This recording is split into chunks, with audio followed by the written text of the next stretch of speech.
Hello বন্ধুরা, আসসালামু আলাইকুম। সবাই কেমন আছেন? চলে আসলাম নতুন একটি ব্লগ নিয়ে। আজকে আপনারা দেখতে পাচ্ছেন আমি চলে আসছি অলরেডি ময়মনসিংহ বাণিজ্য মেলায়। ময়মনসিংহ সার্কিট হাউস আমাদের বাণিজ্য মেলা শুরু হতে যাচ্ছে। আমরা ময়মনসিংহে যারা অলরেডি মানে ময়মনসিংহ সদরে আছি তারা অবশ্যই জানি। আর যারা এখনো জানেন না তাদেরকে জানানোর জন্যই আজকের এই ব্লগটি। আমাদের বাণিজ্য মেলা আগামী ১০ তারিখ থেকে আনুষ্ঠানিকভাবে শুরু হবে। তাই আমরা সকাল ঘুরতে আসছি। সেজন্য আমার এই বাণিজ্য মেলায় কিছু অংশ আপনাদেরকে দেখাচ্ছি। বাণিজ্য মেলায় কিছু অংশ আপনাকে দেখাচ্ছি।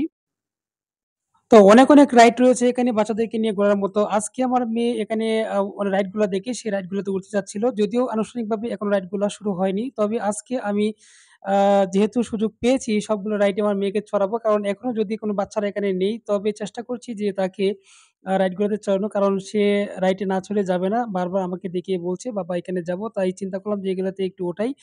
যদিও সবগুলো এখন বন্ধ। আর সব দোকানপাট দেখতে পাচ্ছেন একদম ফাঁকা। কারণ হচ্ছে ওই দোকানপাটগুলাতে মানে এখনো আনুষ্ঠানিকভাবে কার্যক্রম শুরু হয়নি। তবে হ্যাঁ, কিছু দোকানপাট ওপেন করা হয়েছে। সেখানে বেচাকেনাও চলছে। তো কোনো রাইড এখনো ওপেন করা হয়নি এবং কি মানে অনেক দোকানই এখন ফাঁকা পড়ে আছে। অনেক মানে যারা দোকানপাট শুরু করবে তারা লিজ নিচ্ছে। তারা আস্তে আস্তে দোকানপাট ওপেন করছে। তো এখানে দেখতে পাচ্ছেন এই যে নৌকার যে রাইডটি, এই রাইডটি অনেক বেশি ভয়ানক। আমি কখনোই এই রাইডটিতে উঠি না। কারণ এই রাইডটি আমার কাছে অনেক রিস্ক মনে হয়। তো মেয়ে বারবার হাত দিয়ে দেখাচ্ছিল ওখানে উঠবে। তো চিন্তা করলাম যেহেতু এখন ফাঁকা তো মেয়েকে নিয়ে একটু উঠি, অন্তত একটু বসি। ঠিক আছে? মানে সরাসরি যদিও মানে আমার এতটা মানে নাই, সাহস নাই এই রাইডটাতে ওঠার। কারণ আমার কাছে অনেক বেশি রিস্ক মনে হয় ওই রাইডটি।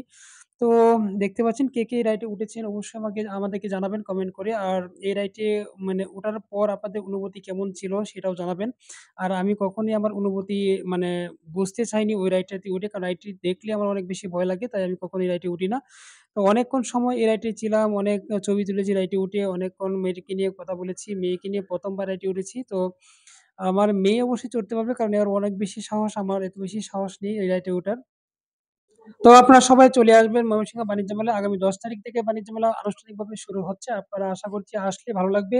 তবে আগের থেকে এখন এর মানে এরিয়াটা অনেক বড় করে নিয়েছে। দোকানপাট অনেক বেশি নিয়েছে। হরেক আইটেমের দোকান রয়েছে এখানে। যা কিছু আপনার প্রয়োজন সবকিছুই পেয়ে যাবেন আমাদের বাণিজ্য মেলায়। ঠিক আছে? যারা ময়মনসিংহের বাইরে আছেন সবাইকে ইনভাইট করছি। সবাই চলে আসবেন। যদি এখানে থেকে আপনার বাণিজ্য মেলায় ঘুরতে চান চলে আসবেন আমার বাসায়, কোনো সমস্যা নেই। আপনাদেরকে দাওয়াত দিয়ে রাখলাম।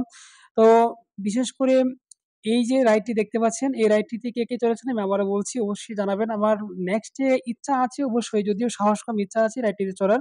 তো এছাড়াও অনেক রাইড রয়েছে বাচ্চাদেরকে নিয়ে অনেক এনজয় করতে পারবেন। সবাই চলে আসবেন আমাদের এই ময়মনসিংহের বাণিজ্য মেলায়। একবার আসলে অবশ্যই ভালো লাগবে। আর এখান থেকে অনেক কিছু কেনাকাটা করতে পারবেন। দেখেন মেয়ে আমার একদম চুপ করে বসে থেকে দেখছে। আমি তার সাথে কথা বলছিলাম, বিভিন্ন কিছু জিজ্ঞাসা করছিলাম, অনেক কিছু জিজ্ঞাসা করছিলাম। হা, হু করে উত্তর দিচ্ছিল। আর সে অবাক হয়ে দেখছিল। কারণ সে তো কখনো এই মানে রাইডে উঠে নাই এবং কি এটার মানে কি সে এটাও বুঝে না। তো মেয়েটা একটু মনমরা। সে আসলে ঘুমাচ্ছিল। ঘুম থেকে উঠেই মানে উঠিয়ে তারপর সরাসরি নিয়ে আসলাম। সকালে এখন প্রায় ৯ঃ০০ বাজে। তো সে ৮ঃ০০ পর্যন্ত ঘুমায়। তো সবকিছু নিয়ে সে একটু মানে ক্লান্ত ছিল বা একটু বোরিং ছিল, যাই বলেন। তো প্রিয় বন্ধুরা আজকের এই ব্লগটি এই পর্যন্তই। আমি আপনাদেরকে পরবর্তী যখন ১০ তারিখের পরে মেলা শুরু হবে তখন পুরোপুরি মেলাটা ঘুরিয়ে প্রত্যেকটি স্টল দেখানোর চেষ্টা করব ইনশাআল্লাহ। তো সবাই ভালো থাকবেন। আমরা ঘুরে ফিরে এখন সে মিষ্টি খেতে পছন্দ করে। তাই চিন্তা করলাম তাকে একটু মিষ্টি খাওয়াই। তো তা আমি ময়মনসিংহ একটা সদরের মধ্যেই একটা মিষ্টির দোকানে এনে তাকে মা-মেয়েকে মিষ্টি খাওয়ালাম। আর এভাবেই আমাদের আজকের ব্লগ শেষ হয়ে গেল। সবাই ভালো থাকবেন, সুস্থ থাকবেন। আল্লাহ হাফেজ। দেখা হবে পরবর্তী কোনো এক ব্লগে। সেই পর্যন্ত সবাই ভালো থাকুন।